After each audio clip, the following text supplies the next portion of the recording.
আসসালামু আলাইকুম। দেশের বর্তমান বন্যা পরিস্থিতির সামাল দিতে কিংবা বন্যা পরিস্থিতিতে যতটুকু সাহায্য করা যায় তা করতে নোয়াখালীর বাস অপারেটর সহ এবার ঝাঁপিয়ে পড়েছে বাংলাদেশের অন্যান্য বাস কোম্পানিগুলো। আমার দেখা প্রথমে 21 এক্সপ্রেস নোয়াখালীর একটা অপারেটর, তারা ঘোষণা করে যে যারা বন্যা পরিস্থিতিতে সাহায্য করতে যাচ্ছে তাদের অবস্থা ভেদে কারো কারো জন্য ফ্রি এবং কারো কারো জন্য হাফ ভাড়ায় তারা সার্ভিস দিবে। বিকাশ এবং নগদের মতো এবার লাল সবুজ পরিবহন তাদের একদিনের সম্পূর্ণ ইনকাম দিতে তারা রাজি হয়েছে। একদিনে তাদের কর্মরত যে মানুষগুলো আছে তাদের স্যালারি থেকে ইনকামটা একদিনের যেটা হয়, পাশাপাশি তারা কিন্তু তাদের মায়ামি হোটেল থেকে ফ্রি খিচুড়ি এক্সেট্রা এগুলো দিয়ে যাচ্ছে।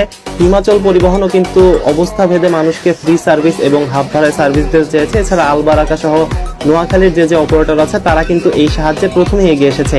এছাড়া আমরা কক্সবাজারের হামজা এক্সপ্রেসকেও দেখেছি এরকম একটি বিজ্ঞপ্তি দিতে যে যারা কুমিল্লায় কিংবা নোয়াখালী ফেনীতে যাবে সাহায্য করতে তাদের জন্য ফুল ভাড়া ফ্রি করে দেওয়া হবে। তো এই টাইপ সবগুলো কোম্পানি এগিয়ে আসছে। কেউ কেউ তাদের